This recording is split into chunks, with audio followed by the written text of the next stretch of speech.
and thanks for coming today. My name is Ron. I'm originally from the Netherlands. I've been in Korea for 27 years. I gave up my Dutch nationality to take on Korean nationality. That makes everything easier living here for so long. People think that's crazy. Why would you give up Dutch nationality? Isn't it one of the countries with the best social security systems in the world? It doesn't matter. If you follow your heart, you do what you have to do and you don't calculate in that way. So I'm still here. The purpose of this workshop is to explain yoga. Is that necessary? Yes, it's very necessary, because yoga is very popular, but there are very few people that actually understand what yoga is about. And I'm an old school yogi. I started practicing and studying yoga before yoga became popular. And now you clearly have a distinction between modern yoga and traditional yoga. And the sad thing is that traditional yoga is very rare these days, and modern yoga is very popular. Don't get me wrong, modern yoga is nice. Any exercise is good for people. But what I'm going to explain today is the contradiction between the two. Because modern yoga and traditional yoga are in fact opposites of each other. So I will explain why, how that works. But also I will explain, and that is the whole thing about yoga, is that everybody knows that yoga has many benefits, but we don't know how they work, what brings those benefits. And so many people are busy with yoga, expecting benefits, but then not getting the real benefits.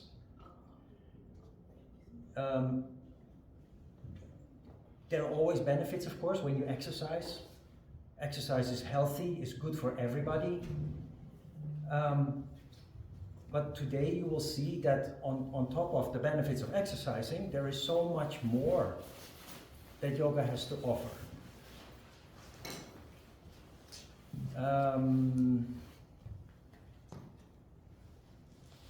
Are there any questions to begin with? No? So let's start with the word yoga. Let's just start at the beginning.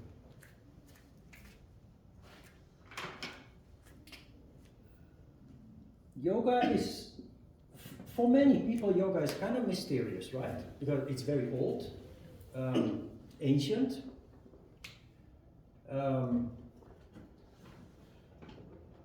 We hear a lot about yoga, but then never anything concrete. But it has some mysterious veil. And because nobody has proper answers when we have questions, there's a lot of dogma within yoga. And one of the things that I often hear from students and people coming to our workshops is, oh my goodness, it was so nice to be here today, because every time I ask questions to my other yoga teachers, I'm always left with more questions. And you have answered everything I wanted to know. That is because our approach is based on experience, not just theoretical from books or just repeating the words from other teachers, but by living yoga for 40 years, developing deep insights into the practical aspect of yoga. And that has allowed us to understand the meaning behind the symbolism. Because mystery and dogma occur out of ignorance. We don't know the answers. It sounds interesting though. Dogma causes a clash. It answers a question and you think, is that really so? Mystery occurs because there is a lot of symbolism that we don't understand the meaning of. But ancient people Ancient people didn't communicate in the way that we modern people do, because they did not have the benefit of 20 years of compulsory education that we are subjected to. Our intellect is very highly evolved. While ancient people didn't have education, except for the few people that are formed, trained in the past. It was religious institutions like temples and monasteries.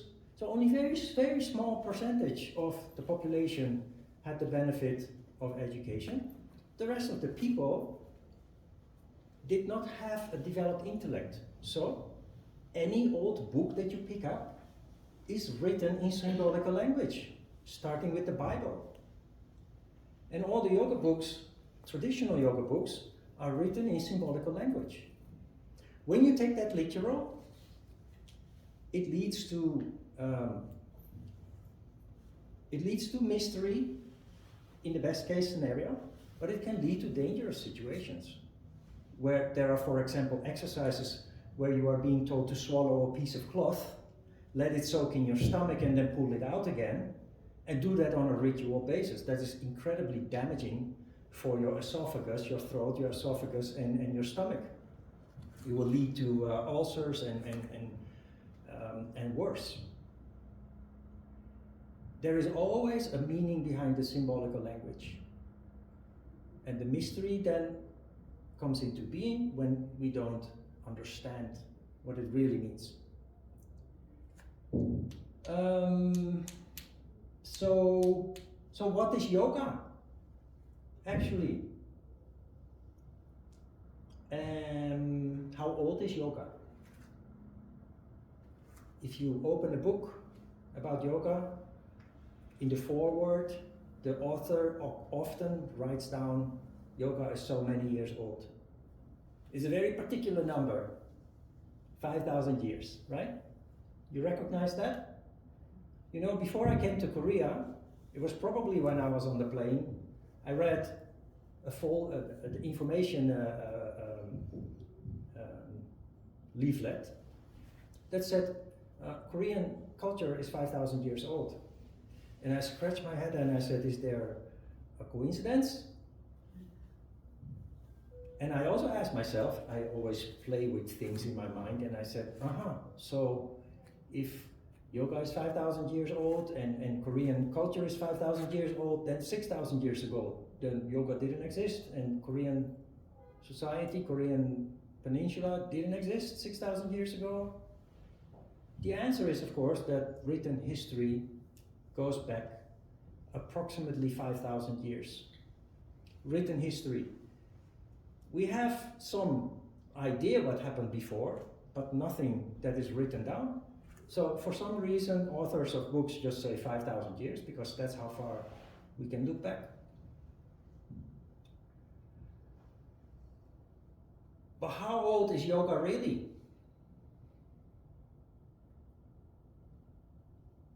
To answer that question, we need to understand what yoga really is. Yoga is not just an exercise or meditation or both. That's because the language is starting 5,000 years ago. What? That's because the language, the people starting to write the letter is the 5,000 years ago. Yes, exactly. People started recording history 5,000 years ago. Yoga is a science of life. Moreover, yoga is the science of the control of life. Exercise and meditation is part of a transformation process. But very important is the philosophy, the underlying philosophy. Because the underlying philosophy was created based on questions that consciousness developing human beings started to ask themselves. So how old is yoga? It's as old as mankind becoming conscious.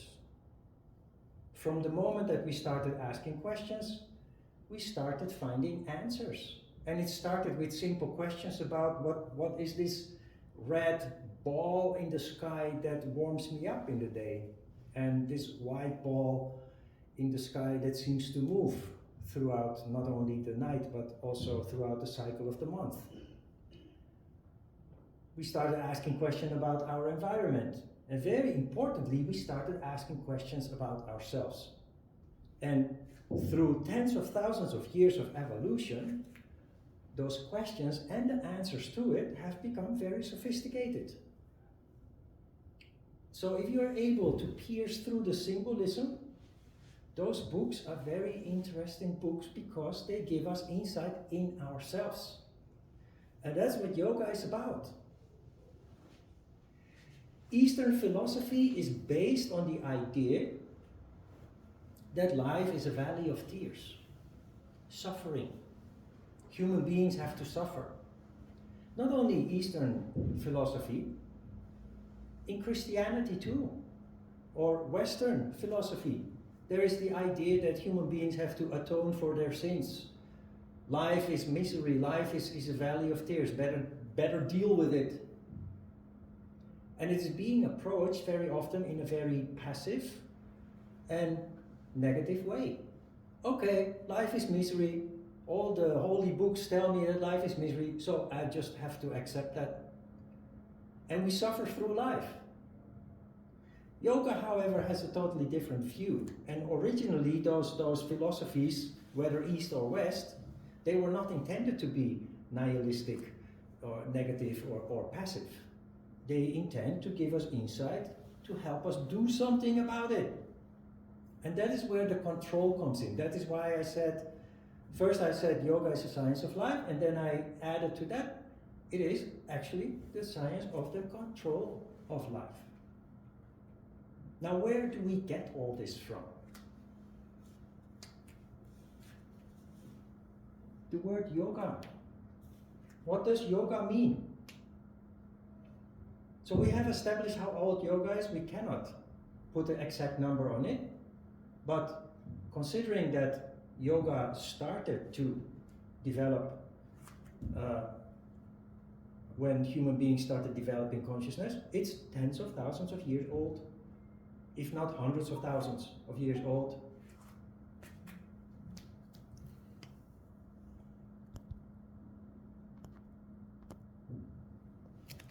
I have to put it in airplane mode.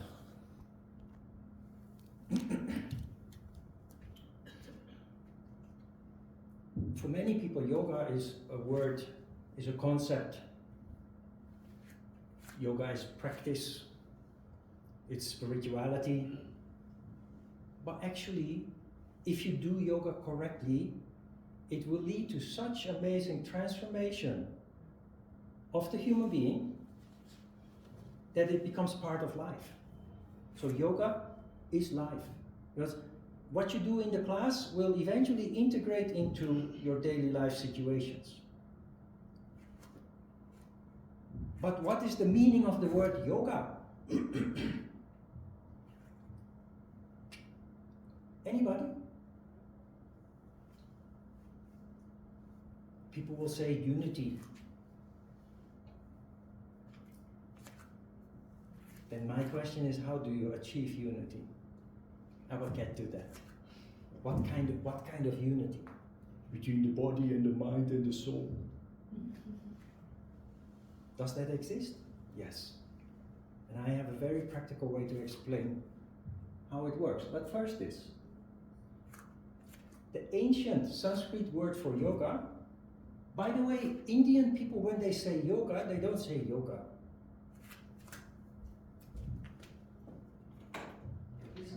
No problem.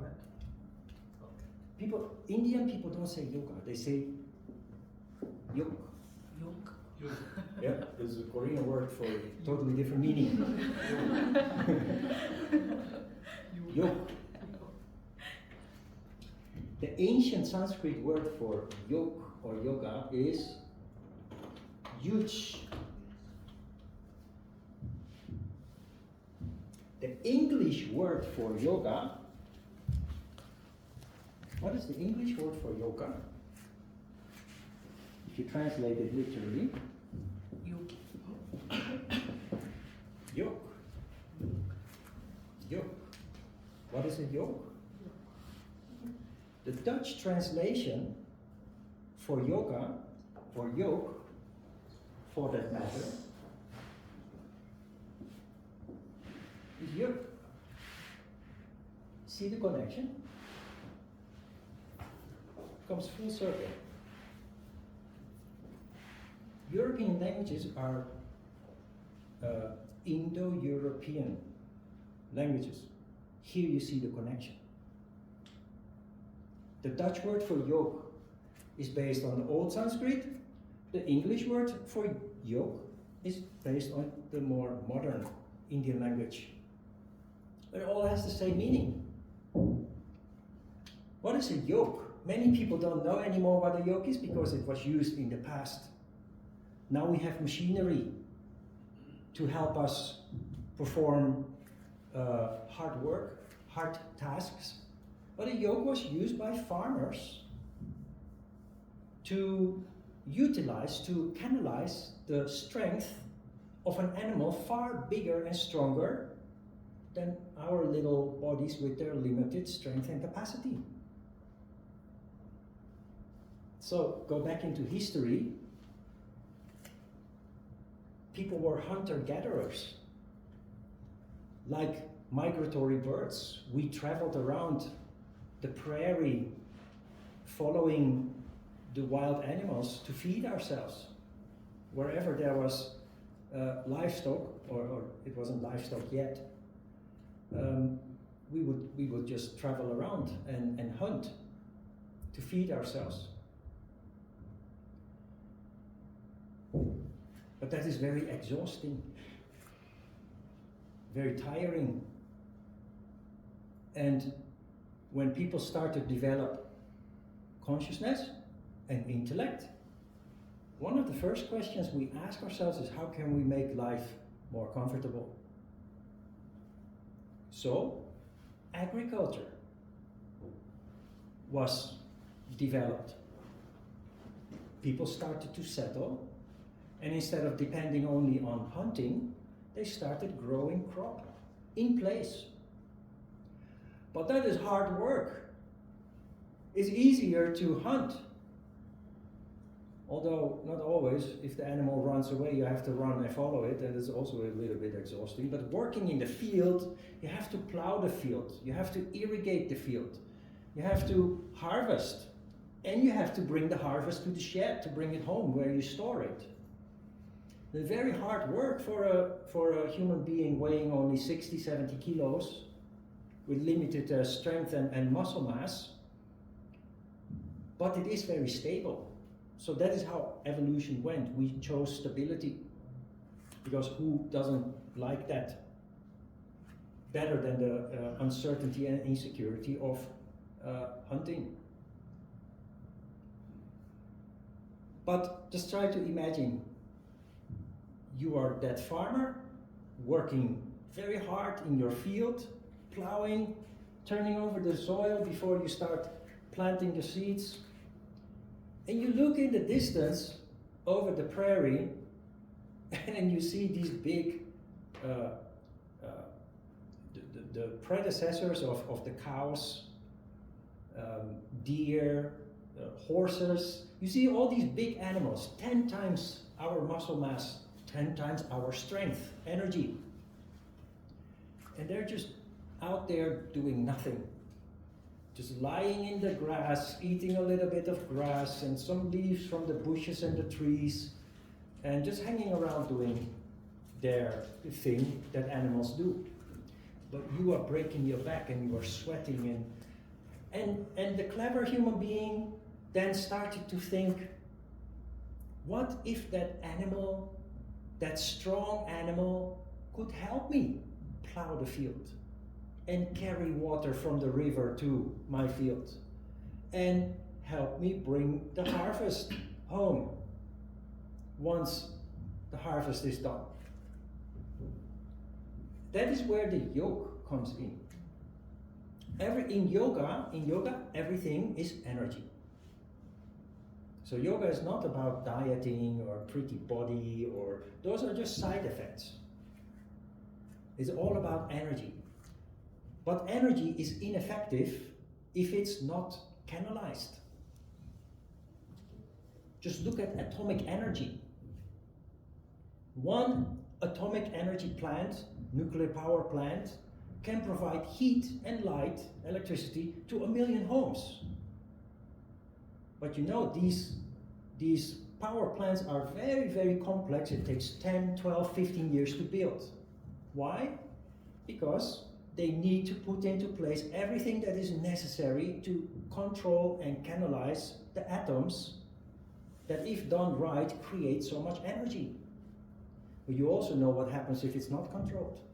The whole thing blows up and it causes incredible destruction.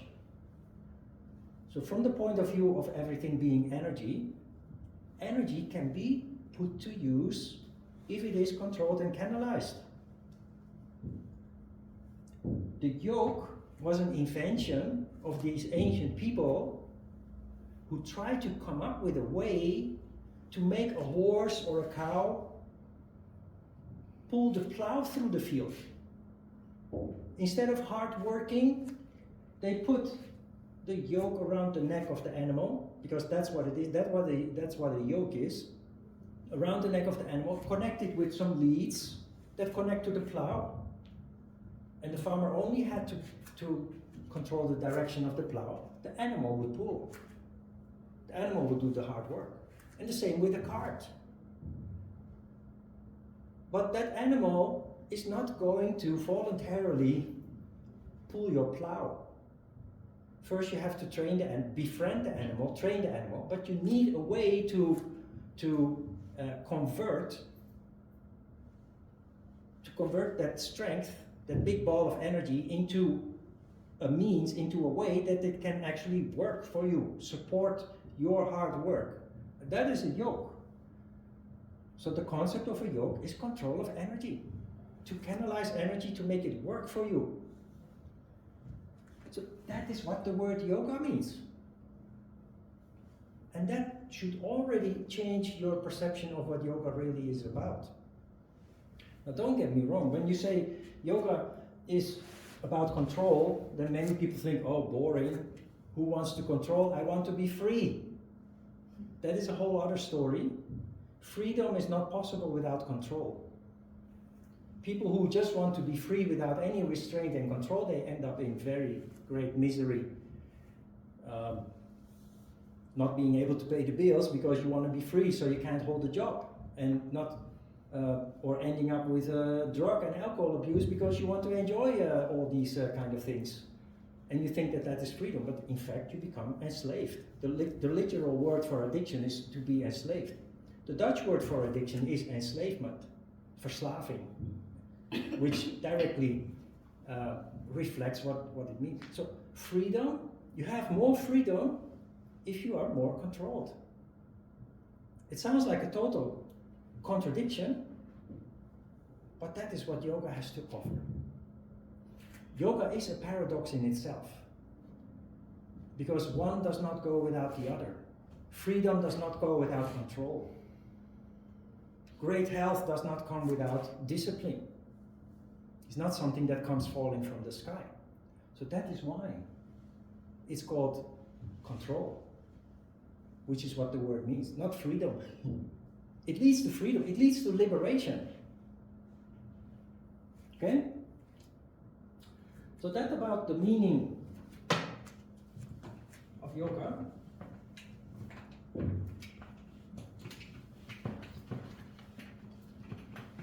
Also, keep in mind, yoga is not about the physical body. Pick up any traditional yoga book, any original yoga book, and you will find no chapter or even a paragraph trying to explain the physical body. Really not. You may be surprised, because any modern book that you pick up, 80% is about the body. Any serious yoga course that you do these days, 80% of the curriculum is about physical anatomy. Yoga doesn't have physical anatomy. Strange? Actually not. Everything is energy. That is not only the underlying idea of yoga, but also of traditional medicine. Traditional medicine is based on the idea if your energy is flowing freely, you will experience good health.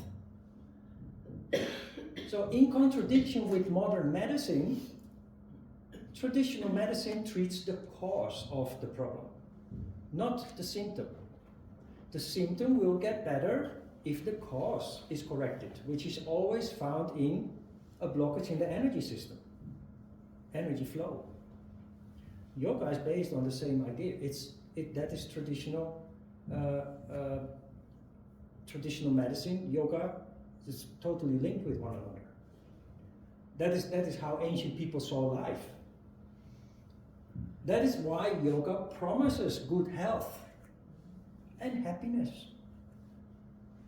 Happiness is energy. If you're low on energy, you don't experience joy or happiness. All your energy is down, literally. And you feel down. But if your energy is up, if you have lots of energy and it is bubbling, you experience joy and happiness. So it's all about energy.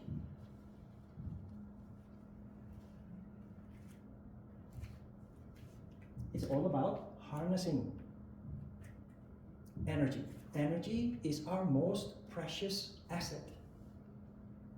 If the energy is good, everything else is good. It even leads literally to success. In your studies, in your work, in your relationships. That is what real yoga has to offer.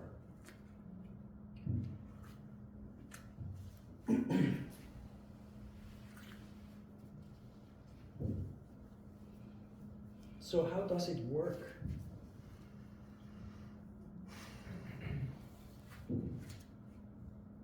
When you ask people what does yoga mean, people sometimes say it means unity or harmony. I like the word harmony better.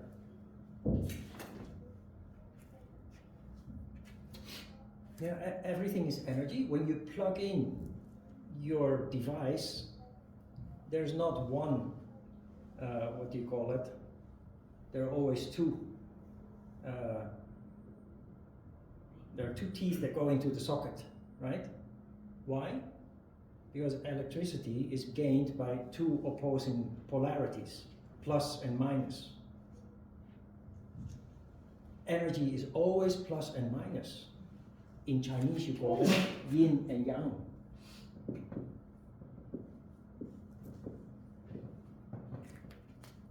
Plus and minus. They also call it feminine and masculine and what have you. But everything is energy. Now, what does yin and yang mean? What does this symbol mean? What? Cold and hot. Huh? Cold and hot. Yes. Something off. Cold and hot, plus and minus, masculine, feminine. Oh, it's But what does this symbol represent? What is the meaning of the yin-yang model? balance or harmony. Yes, Harmony. yes, harmony. Dark and light, plus and minus, feminine and masculine. Balance between the two, because one half is light, the other half is dark. The model itself, the symbol of yin and yang, is a symbol of harmony.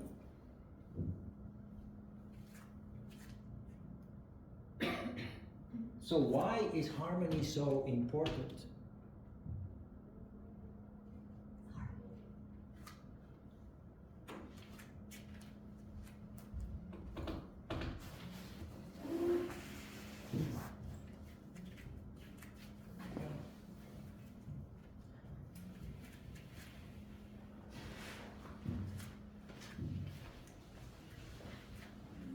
Many people like this symbol, right? There are people who have a tattoo of the yin and yang model. There are people who have a necklace with a hanger of the yin and yang model. There are people with a yin yang model earring. So we're kind of intrigued by the yin yang model, but we do not fully understand the real meaning of it. It is a symbolical model of a human being in total harmony. But that harmony is not two-dimensional. Look at this. People think that these little circles on each half is decoration, right? Well, ancient people didn't. If there was any decoration to speak of, it always has to have a meaning. So what is the meaning of these two eyes? The dark side has a light eye, the light side has a dark eye. One never goes without the other. It means in practical terms, if I look in the mirror, and I hope that you see that too, I look like a man, right? But I'm not just a man. I have feminine characteristics. And every woman, although physically looking like a woman, has masculine characteristics. That is what you see here. The dark side has characteristics of the light, and the light side has characteristics of the dark. This model is three-dimensional, not two-dimensional, not just dark and light. Each carries the quality of the other, just like us. Harmony, in another word, is peace. And many people do not realize the importance of peace or harmony. But when there is no peace, and you can see that everywhere around you in the world, when there is no peace, there is destruction. And instead of evolving, people are devolving, struggling day by day, dying, not being able to take care of their children, etc. When there is peace, things start to thrive, blossom. Look at Europe after the Second World War, after total destruction. Look how wealthy it has become. Korea, a perfect example, totally destroyed in the period of 50-53. The Korea War, totally destroyed. One of the poorest countries after that war is one of the wealthiest countries in the world right now. Peace did that. When there is peace, not only people start to thrive and blossom, society as a whole starts to thrive and blossom. That's why governments want order in society. That's why they have a police force and a military force, to keep the peace. Because then everything goes well and people experience well-being and happiness. When we are in Korea, okay?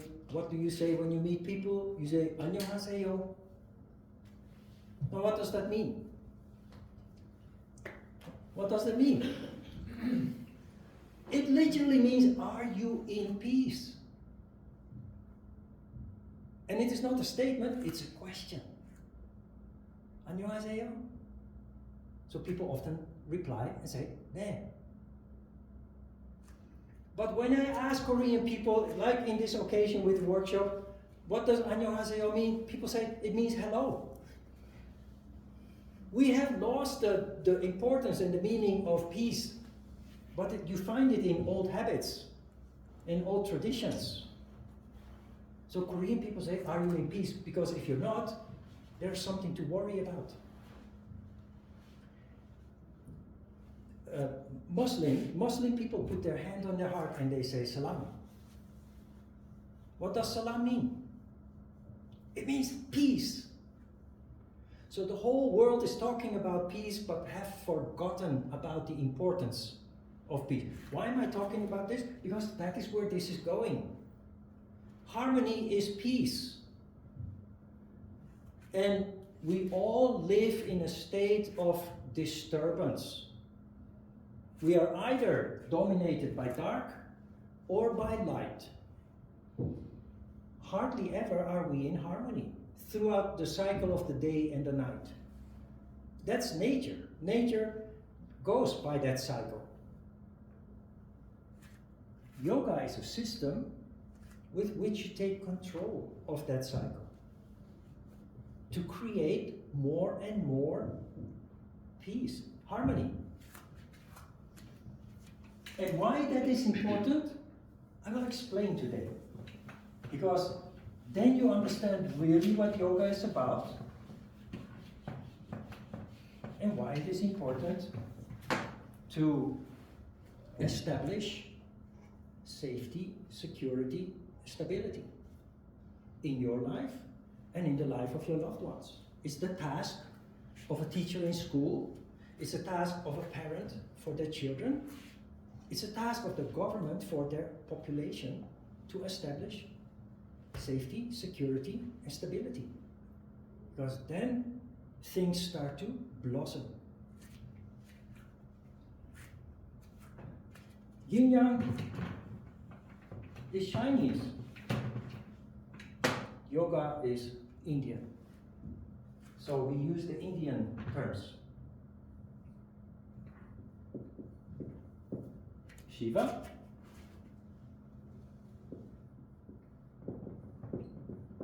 Shakti.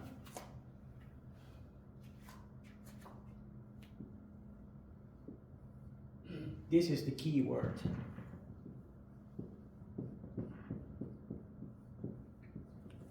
Sattva. Have you ever heard of Sattva? Have you heard of Shiva and Shakti? Yeah, this is all symbolism, you know, because Shiva is the name of God. Is a masculine, a male god. Shakti is the goddess of dance.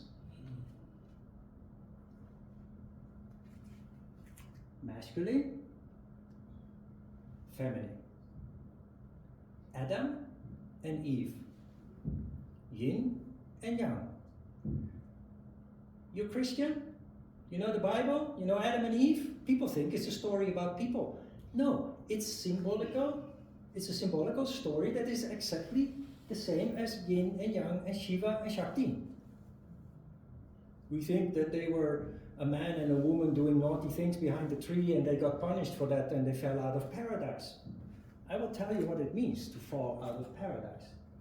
Sattva is the condition of paradise. Total harmony.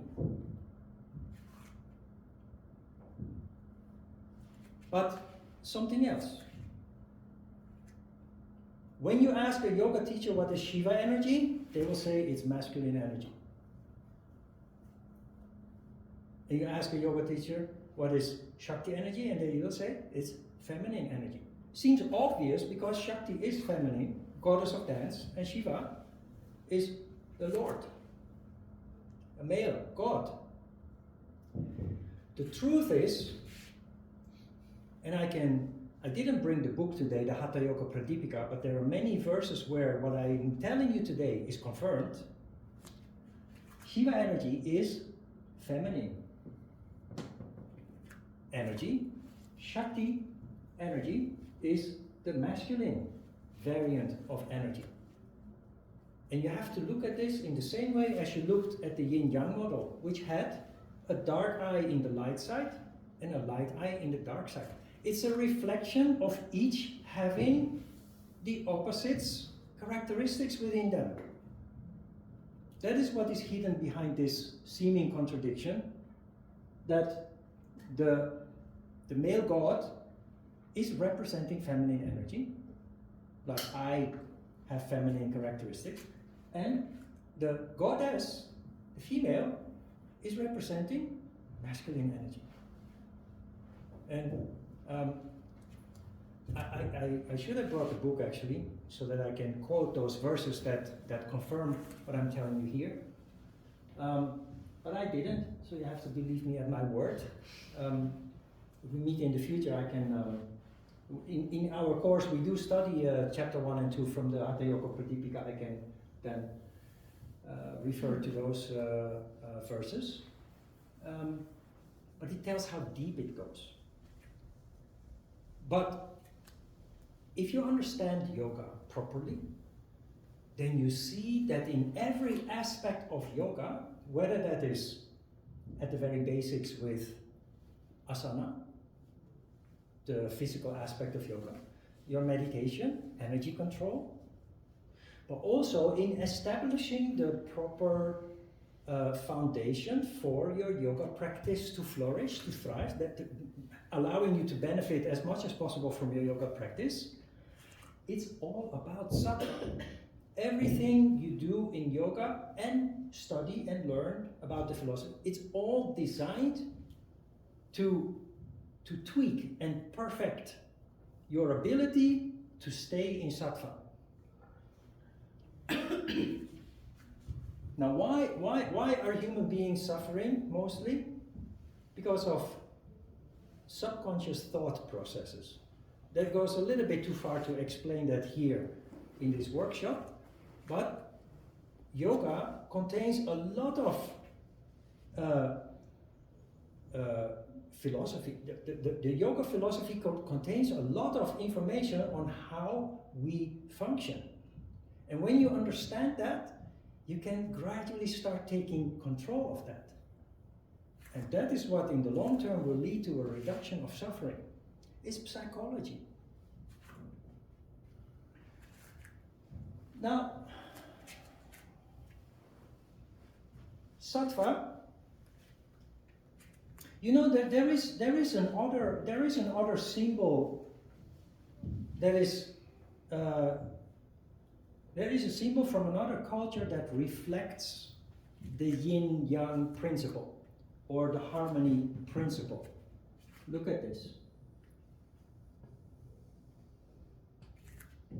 This triangle is pointing down. Shiva energy flows from the top down. So this is representing Shiva energy. Shakti energy, however, flows from the bottom up. Kundalini, or Shakti energy, is dormant at the bottom of the spine and it flows up. So the triangle pointing up represents Shakti. This is called the Star of David, and you see it in the flag of Israel, in the middle of the flag of Israel. Very few people know what it means. It's the symbolism for harmony in Judaism. But in yoga, when you study about the heart chakra, the Star of David is one of the symbols that comes with the heart chakra. And the reason why is very interesting. The highest goal in yoga is to open the heart. Compassion, unconditional love, empathy are located there. Old yogis, it is a tradition in yoga that your name changes in line with your development. At the highest levels of development, yogis always have the word Ananda to their name. Ananda. Ananda is love or bliss. It occurs when Shiva and Shakti become relatively balanced on the level of the heart. Very interesting. But it's all about sattva. The question now is, and this is the difference between modern yoga and traditional yoga. Traditional yoga, if done properly, it immediately leads to sattva. it is how I fell in love with yoga. And I had never heard of Shiva and Shakti and Sattva and what have you. You know how I discovered yoga? We were playing basketball. We were just playing basketball, a bunch of teenagers with a coach, kind of a street corner worker. We were just playing basketball with a volunteer who was just, you know, helping a bunch of kids do something useful with their time. So at some point the coach said, "Okay, enough, sit down." He was very big, a judo guy. Sit down. And so we sat down and we thought, what is this all about? And he said, straight one leg and the other bent, and now grab your foot. So what we did, of course, at first was this. Because that's what you do when you exercise. You're stretching, you're bouncing, and he said, stop, don't, stop bouncing. Just hold your foot, stretch up your back, and stay put. Just breathe. It was the first time ever in my life, I was 19 years old, that I did something like that. And we went through some poses, some back bends and some forward bends. And at some point some guy said, "Coach, hey coach, what the hell is this?" Because it was a bit strange. We'd never experienced something like that. And he said, "That's yoga, my friends." And while I was doing those asanas, not moving, I felt something magic happening. It gave an enormous sense of well-being in my chaotic body and mind. And then when he said, "That's yoga, my friends," I became interested. So we took a shower after we finished, and the first thing I did was go to the library. Internet didn't exist yet, so if you wanted information, you had to go to the library. I went to the Y section, and I picked up a yoga book that was called Teach Yourself Yoga from the Reader's Digest series.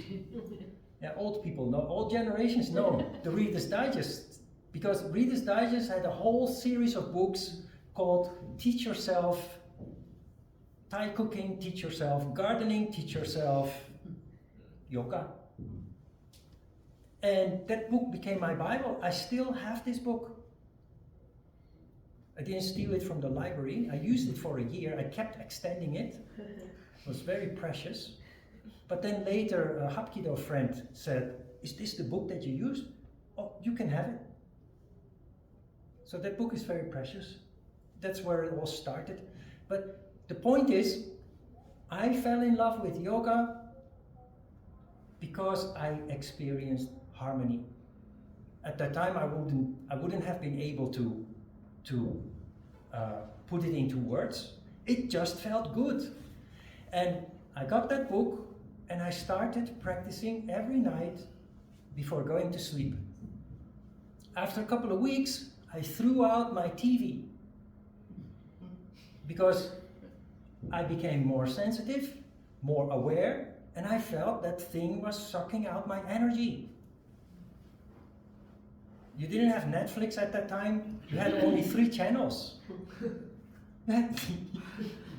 Young people can't believe it. There were only 3 channels. So if you didn't like what was on the other channel, then you would switch to another channel. But in the end, you often end up watching something you didn't like anyway, but just to pass the time until you go to bed. And I really felt it was sucking out my energy. I threw out my TV. Instead, I started writing. And I started reading more. But 1 hour before going to sleep, I would take out my woolen blanket. These kind of mats didn't exist at that time. Woolen blanket, and I would do yoga. And after the last asana, I would do a short meditation, lie down on my bed, and knock out. And wake up roaring like a lion, feeling so good.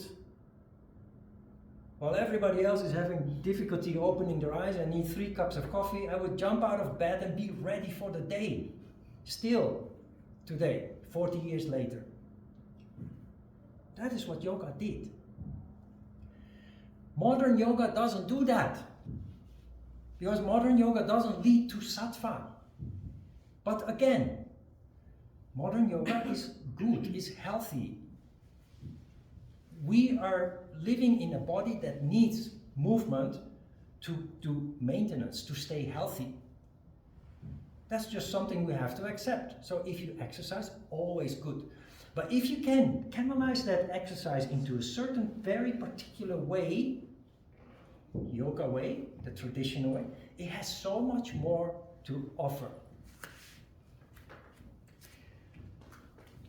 When you move, Shakti energy dominates. That condition is called rajas. That is energy that expands, activity expands, and it rises up.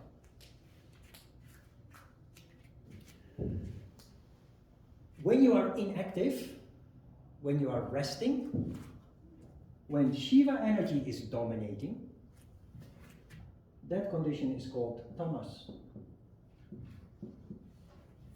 So, can you see where this is going? When you're passive, Shiva energy dominates, you're in a tamas condition. There always comes a point that you have to move. Either because you become a little bit itchy and you get bored, and so you have to do something, so you start moving, so your condition then becomes increasingly rajas. But no sattva. In the day, when the sun is up, naturally, not only the human being, but nature as a whole is in a rajas condition. So the morning when rajas starts to increase, the flowers open up under the force of rajas, Shakti energy. The birds fly out of the nest looking for something to eat and feed their little chicks. So in the daytime, rajas generally dominates. When the evening comes and the sun goes down, gradually tamas takes over. That is when you start to yawn. You want to take a shower and prepare to go to bed. It's nature that is controlling this cycle. So, a human being, tamas, rajas, tamas, rajas, tamas, rajas. This is the cycle of nature, and we are nature. This is our cycle too. It's not this simple, because when you're very busy in the daytime and you spend a lot of effort, energy, you become really tired. So while the day is in rajas, you can become tamas just because you're tired. You get exhausted from being too busy for too long. Same pattern. You're either in tamas or you're in rajas. You're either down or you're up. So there is no sattva, there's no harmony.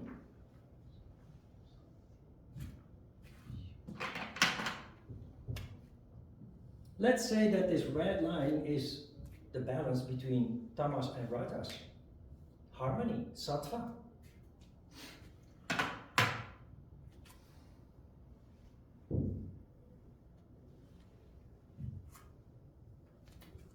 How do you reach sattva? If you're passive, you're in a tamas condition. When you're active, you're in a rajas condition. This is what is wrong with modern yoga. You know why? Because there's always movement. Worse, they play music to give it some mysterious feel. Nah, I'm just kidding a little bit. It's nice. But it's actually distracting. Because if you understand, the nature of yoga is internal. It allows you to connect internally. That is where the transformation comes from, that you become more sensitive and more aware, more conscious. It's because you are allowed to make an inwards journey, which can only happen in silence. If I teach a regular class, not one containing the whole science with a lecture and a meditation, if I just do a 1 hour class, I never play music. And I never talk. And that's totally the opposite of a modern yoga class.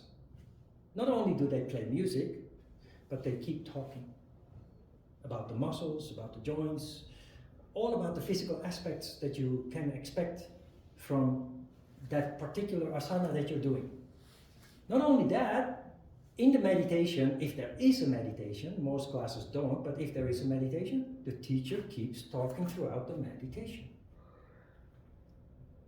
You see the contradiction here?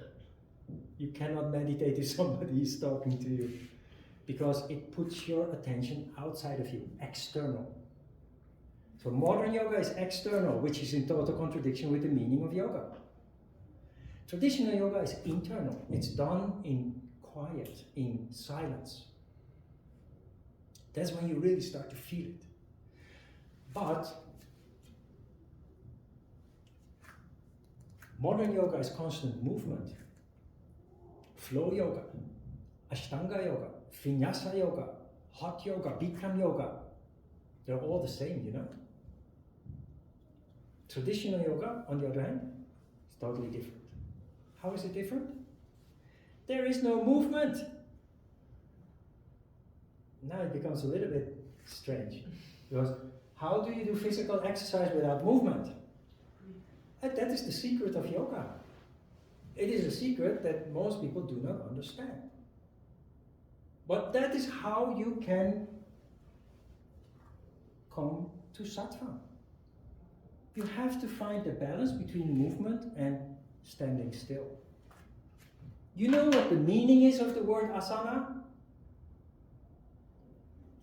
The word asana is a yoga exercise, right? Most of you know that. What is the meaning of the word asana? It is position. No. Posture. Yeah, posture. Standing still posture. That is what it means. So as long as you do flow, it's a nice exercise, good for health, but you're not standing still. No sattva. But there are teachers who have, many teachers in the modern yoga studios, they do an Ashtanga class and then they do a class that they call Yin Yoga or Hatha Yoga or Healing Yoga, and it approaches traditional yoga. But there's one big mistake that they all make. They put you into an asana, they let you stand still, correct, but then they say, relax. You're smiling. Relax. If you relax, tamas will occur. And this is the secret. You do an asana, standing still, but actively engaging. See how straight I am? My whole body from the tip of my toes to the top of my fingers is actively engaged, but not moving. This is where sattva occurs. When you do a forward bend, that leads to tamas. But if you keep your back straight and you push your sitting bones up and your belly down and you actively engage,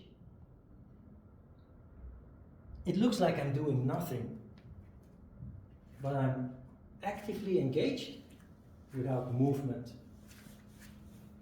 And that is where you come relatively close to that median, to that sattva line.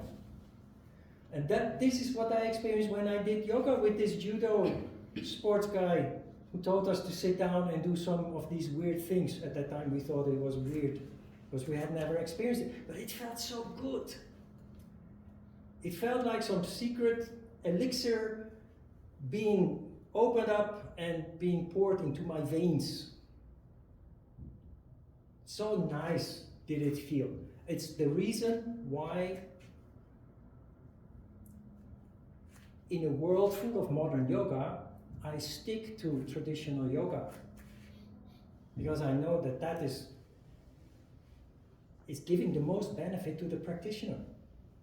Also true, it's not fit for everybody. So some people find it boring if they can't feel it. If you feel it, you don't want anything else anymore. No mistake about it. I like exercise. I cycle, I have 2 dogs, I make long walks. I came to Korea for Hapkido, so I've been doing training very hard for years. But yoga is yoga. So when I do yoga, it's in the traditional way.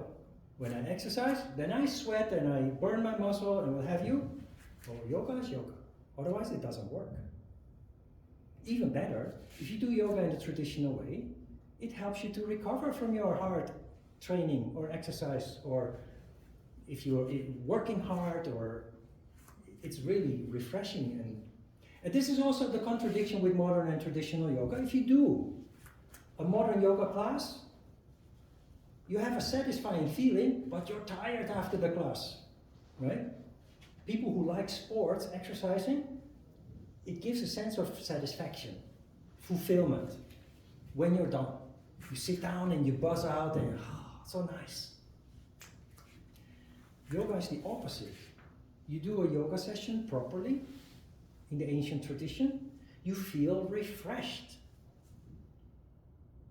as opposed to feeling tired after any kind of exercise session. You feel very refreshed and light.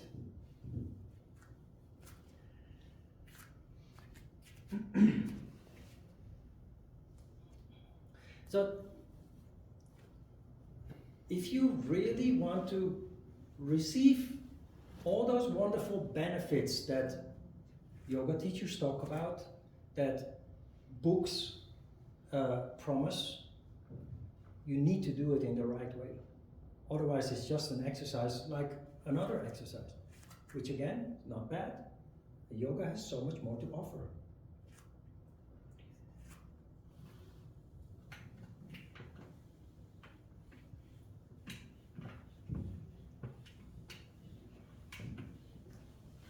Now, why is that sattva so important, that harmony? On a larger scale, on a global scale, you can see what peace does. I already referred to countries that are at war and regress, devastation, death, destruction, and then a period, an extended period of peace occurs, and everything starts to flourish and bloom. A human being is like that. Yoga, for example, is an excellent therapy for people who are traumatized. Alcohol, drug abuse, addicted people, physically abused people, traumatized people. Yoga really helps to reset and heal. And those people often move on doing wonderful things. Instead of suffering from their trauma, they canalize it into something constructive and they become a counselor of some sort. Or they set up a help group for people that have suffered the same kind of trauma or fate. So yoga leads to sattva, sattva leads to development, growth. One of the things that happens immediately is awareness, consciousness increasing. You become more aware of your surroundings, the people surrounding you.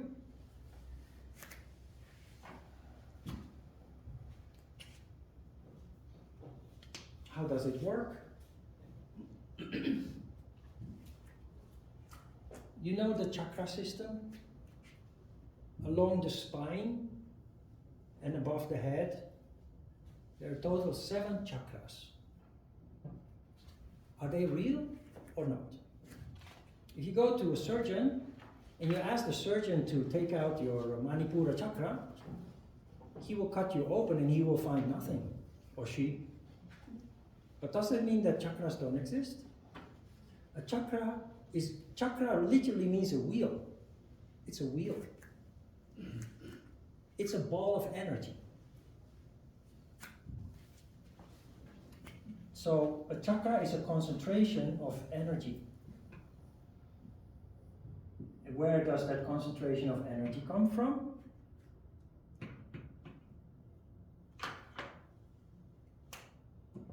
This is the spine, and this is the brain.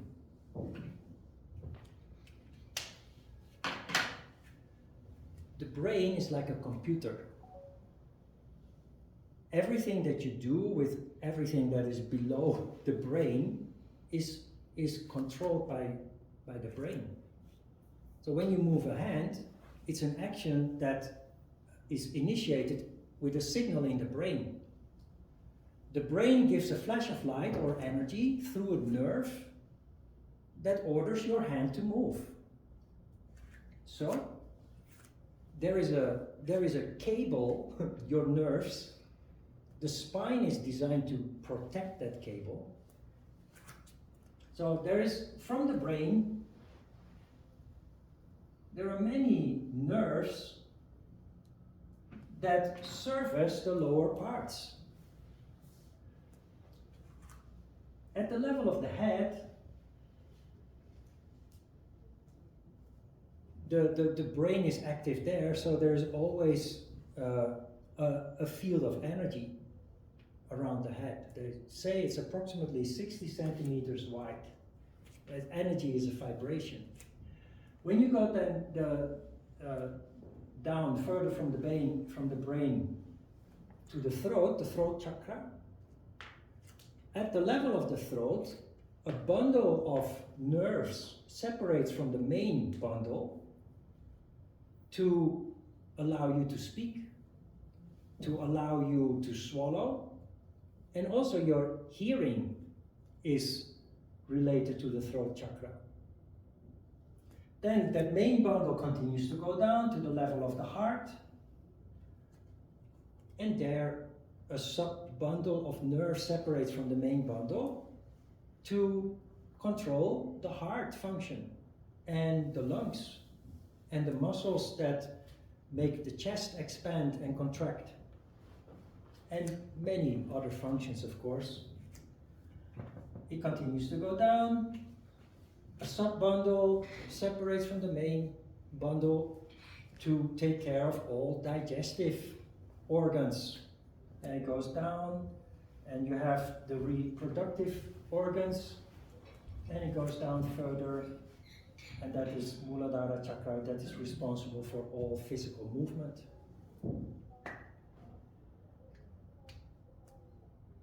So the chakras are not only responsible for physical issues, it's also related to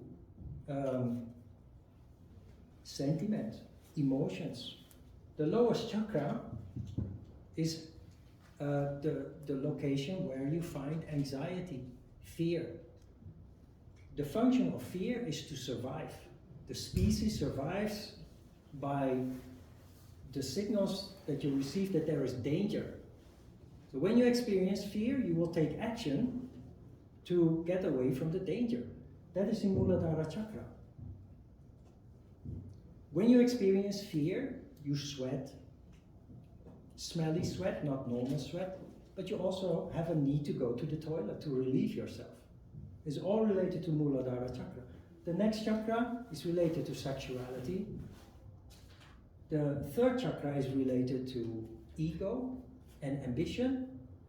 And every physical action and reaction starts from this chakra, Manipura chakra. Now, why am I talking about the chakra? In our course, I explain in detail each chakra, but we can't go in there too much. But chakras are real, and if you understand them, you understand more the purpose of and the importance of sattva. This is the heart chakra. Many people don't have a heart, right? Physically, they have a heart that is beating, pumping blood, but they have no empathy. They have no compassion, sympathy, no love. Why? Because there is very little energy there. I drew a line here. So people naturally have a tendency to have their energy concentrated below the diaphragm. That means that our life is controlled by emotions and desires. And we call them lower emotions and desires. This explains why all philosophies around the world have this premise, this concept that life is suffering. We are suffering because our lives are controlled by emotions and desires. Energy can be controlled, but energy naturally has a tendency to condense, and when it condenses, it goes towards the bottom. So if you don't take control of your energy, it will be mainly located below the diaphragm. When you start practicing yoga, because sattva occurs, energy then develops a tendency to start moving up. That is the Kundalini effect. Let me use another color for that. Because this is where the development of spirituality also starts, because spirituality is in the crown chakra. Soul consciousness is in the crown chakra. So the heart, any yoga practitioner, and I'm sure there are some here among you who have experienced this when you started practicing yoga, soon, not after many years, soon after you started practicing yoga, you notice that you started becoming more sensitive. Not only towards yourself, but also towards your family members, the people around you. That is because the heart chakra becomes activated, away from the lower emotions and desires. The throat chakra is activated. Creativity is located in the throat chakra. The intellect is stimulated. Any yoga practitioner that does an IQ test, before and after, notices a considerable increase of the IQ. The intelligence improves considerably as a result. That is why these days in modern education, there are many teachers who want yoga to become part of the curriculum. Because students thrive intellectually as a result of integrating yoga into the education system. It has a direct effect.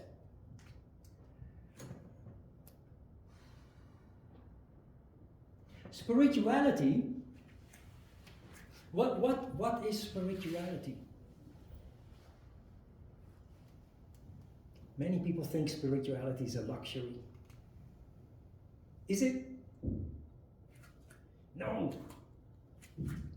Spirituality, if there was more spirituality in the world, there would be less violence. There would be less chaos, there would be less suffering. Why? Spirituality is very practical. It is something that any person can develop. But it requires, at least to some extent, harmony. Because it requires energy not condensing towards the bottom anymore, but rising up. And when it rises up, it will awaken the crown chakra. The crown chakra is the 7th chakra. It's the only chakra that is outside of the physical realm, the physical body. It's above the head.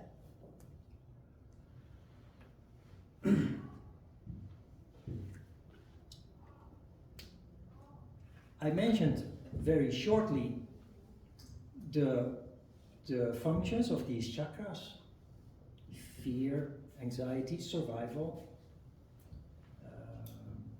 reproduction, sexuality, ego, ambition, all movement. what is the purpose of the crown chakra? We talk about spirituality.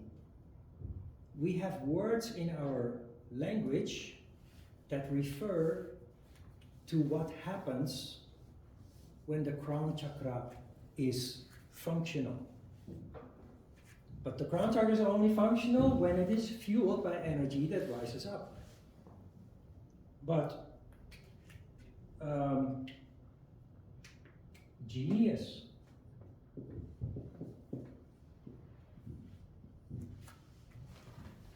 What is genius? Genius is a word that we use for somebody who's incredibly smart, right? From where does this word come from? A genie is a ghost, is a spirit. There are many people, very highly educated, and yet, if you hear them speak, you think there is some common sense lacking here. And there are also people who are illiterate, can't read or write, and yet when you communicate with them, you hear them speak, you think, wow, where does all that wisdom come from?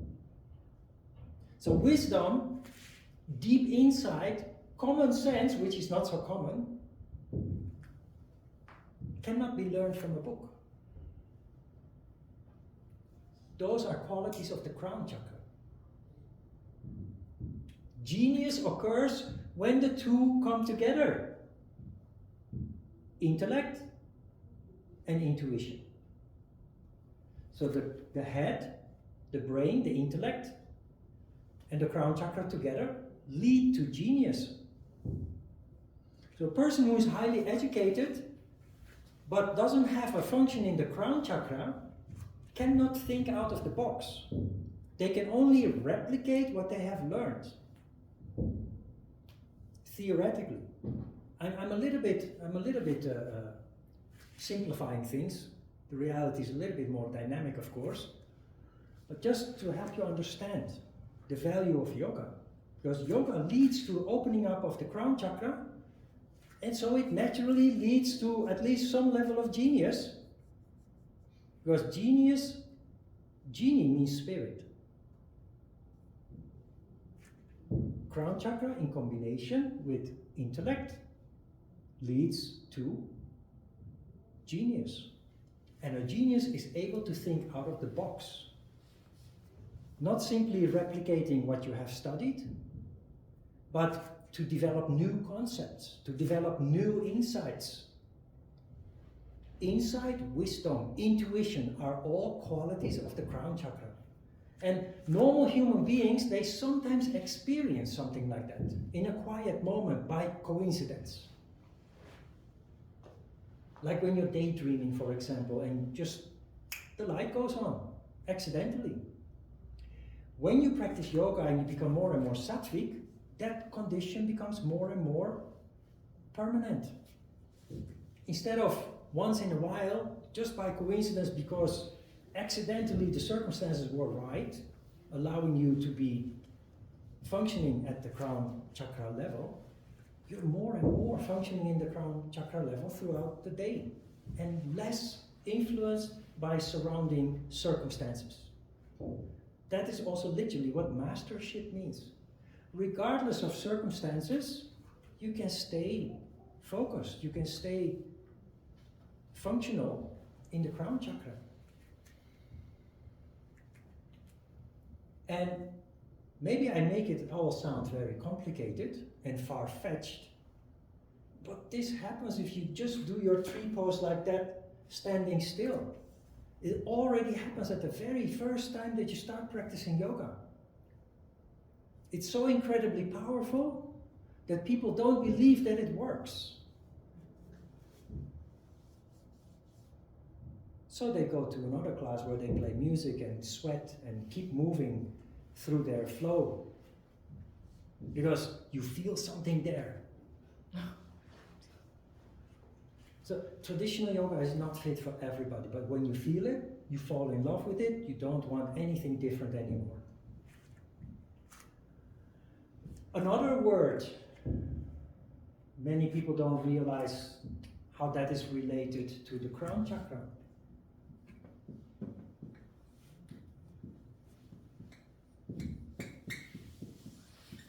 Inspiration. Genius is a Latin word that means ghost or spirit, direct related to the crown chakra. Inspiration is also derived from a Latin word, in spiritus, in the spirit. What is inspiration? When I teach, I'm inspired. So I don't read from a book. I speak from my heart, and I speak with passion. Why? Because I'm inspired. In the crown chakra. Inspiration is something that happens when there's energy in the crown chakra. You become passionate about something.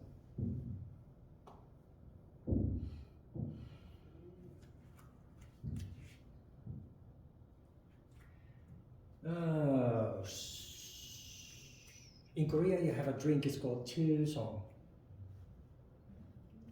What does Chilsong mean? It means the 7th star, crown chakra. In Europe and America, this drink is called 7-Up. It's 7-Up, 7th heaven. It's all related to the 7th chakra. No, it's a marketing ploy.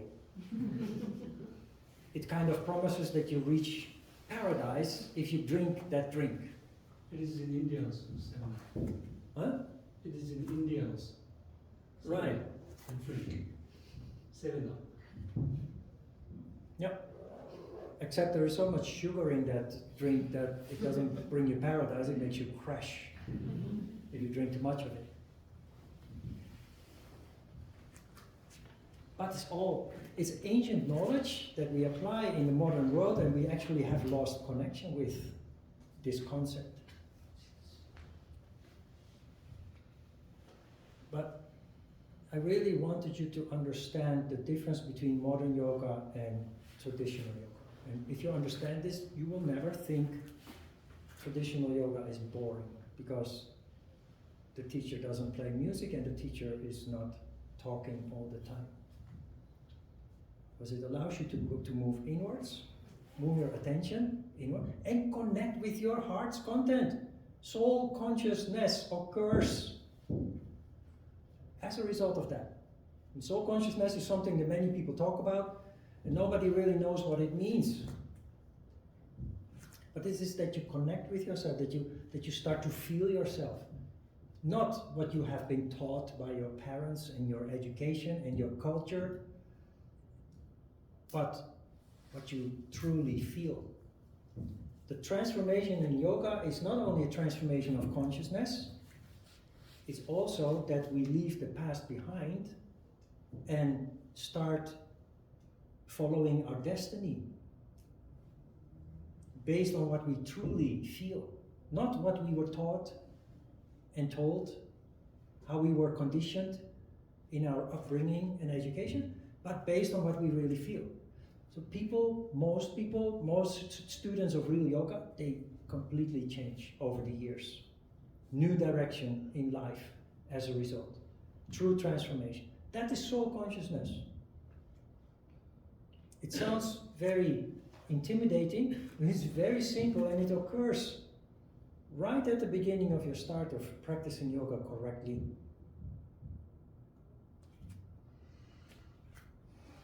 Now, teachers often walk around the class. They put you in a very difficult pose. And they walk around and they say, connect your body with your mind and your soul. You recognize that? Many people recognize it because many teachers say these kind of funny things. Well, I challenge you, next time when your teacher says something like that, walk up to them and ask, teacher, how does it work? I really want to connect my body and my mind and my soul. Please explain. I've heard that teachers get angry when asked because they don't know the answer. Or they give an answer that really doesn't make sense. And worse is when they say, well, that's what I learned from my teacher. Can you connect your body with your mind and your soul? Yes. And again, it's easier than you think. But it's only possible if there is sattva. So again, sattva. Sattva is the golden mean in everything that yoga represents and everything that yoga promises. You agree that there is a body, a mind, and a soul, right? Yeah, so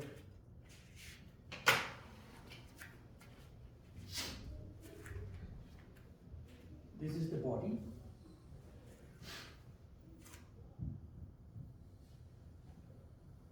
Let me make that a little bit bigger.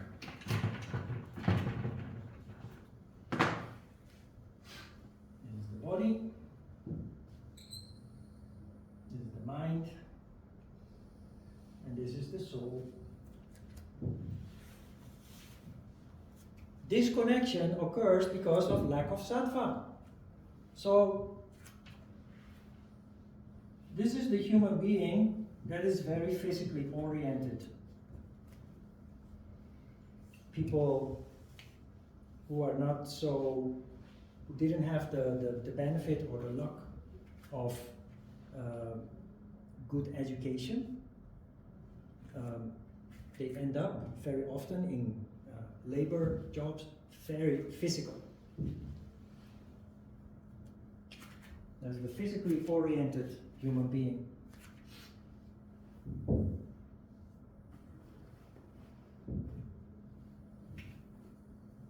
However, we live in an age of many years of compulsory education. In the Netherlands, if you keep your child out of school, and the school will give you a couple of warnings, but if you keep your child out of school, the parent ends up in jail. Why would they do that? Because the government knows how important it is that children develop intellectually. It's the basis for everything else in life. So, we have compulsory education. If that goes too far, this is the model of a human being that is very focused on the intellect. There are many people like this. Throughout the years, I've had parents come to me with their child, teenager, and say, teacher, my child needs exercise. And you know what happened? A teenage child develops physical complaints, which is not healthy for a child. A child is supposed to be bubbly, full of energy, all over the place.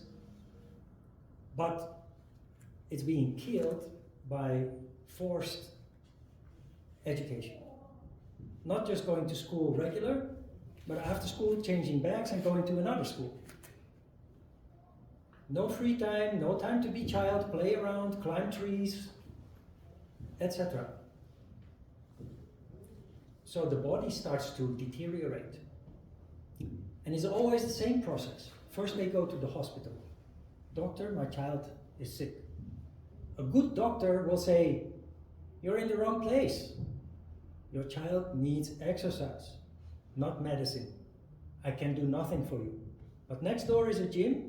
Go there and register your child as a member.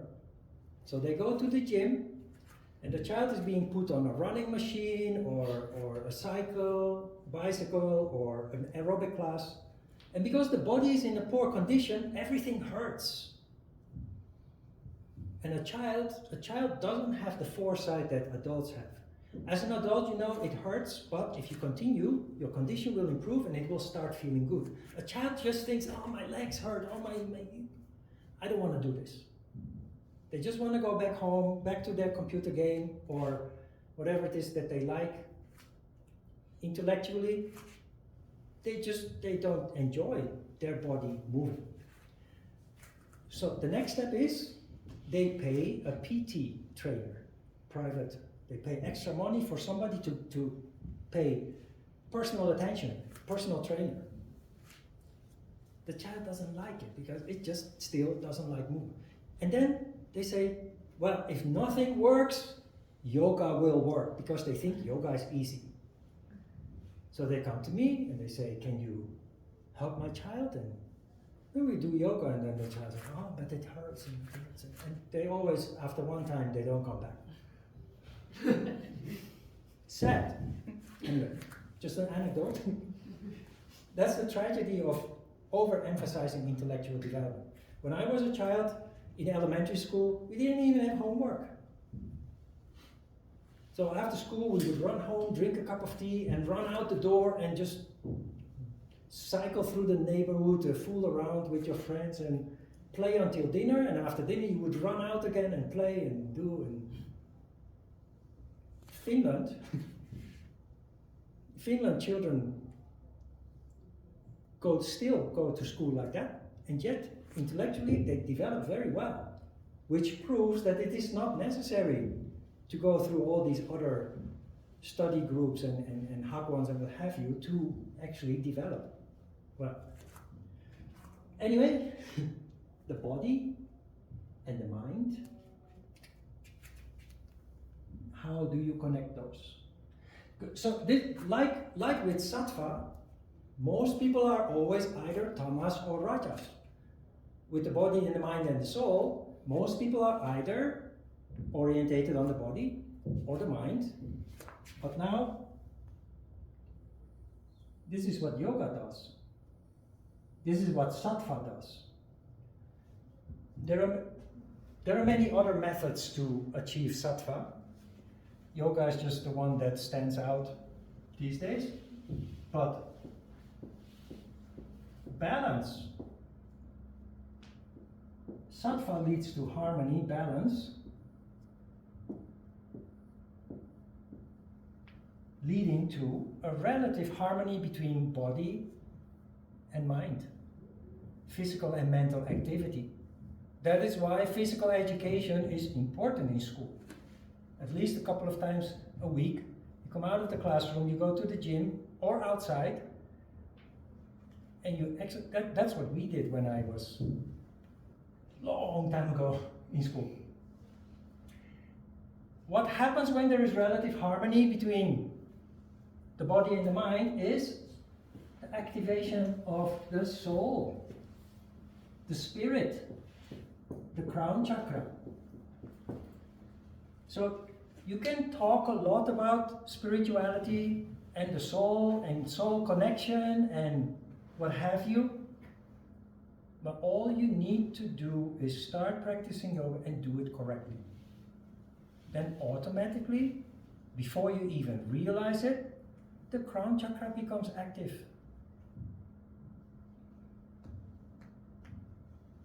And this is the body and the mind and the soul connected. Connect the body and the mind and the soul. It's possible. It's not nonsense. But you have to do something special for it. And it's really not that difficult. In fact, it's so easy that most people don't believe that it actually works like this.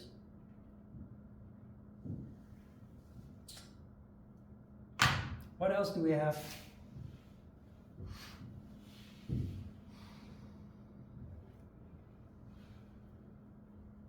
Yeah, well, that will be the last then. It's something that I always mention. It's a little bit related to the yoga principle.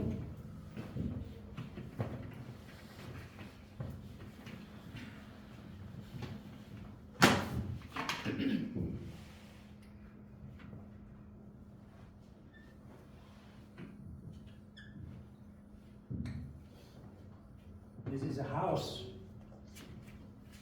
has a door, window, bigger window. It's not just a house, it's a house located in Siberia. It's very cold in Siberia. So, what do you do when you come home? You turn on the boiler, the heat.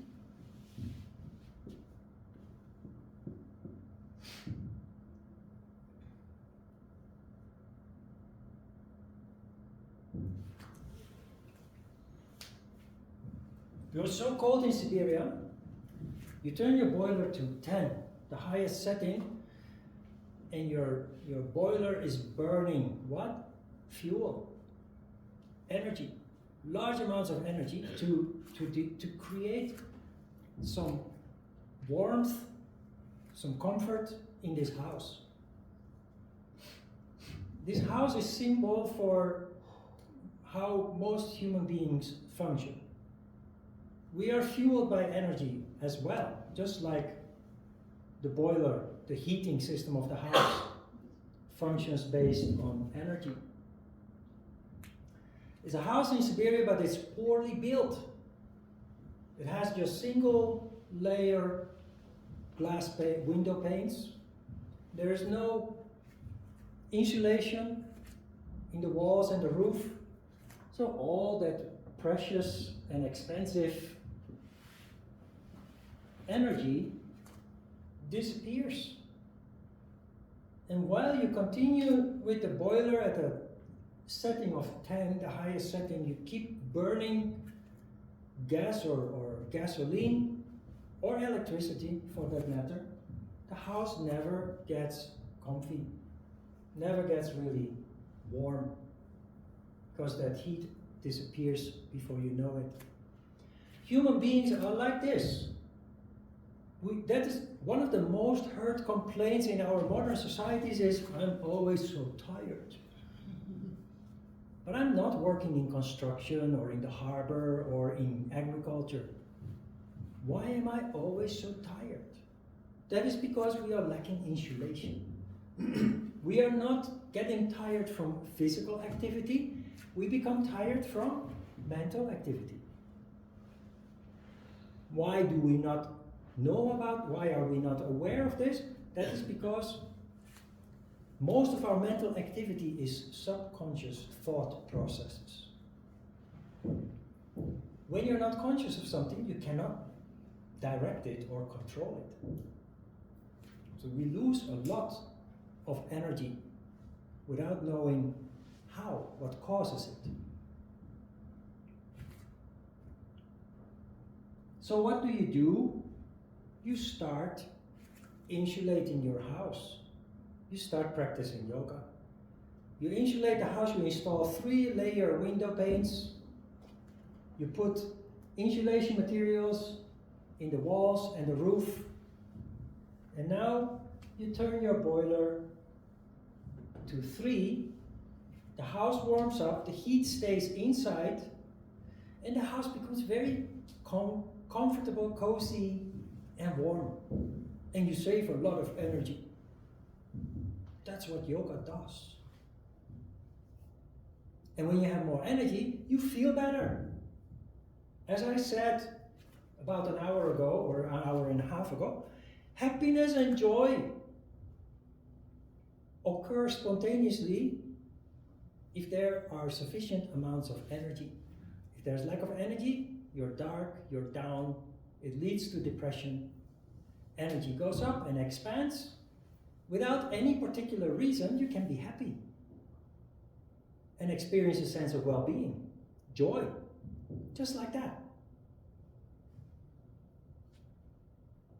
Yoga is control, is the insulation of your house. Save energy and you become so much healthier and happier as a result. Everything is energy. Again, there's no yoga book that talks about the physical body, original traditional yoga book, that has a chapter on physical anatomy. It's all about energy. From chapter 1 until the end of the book. It's all about energy.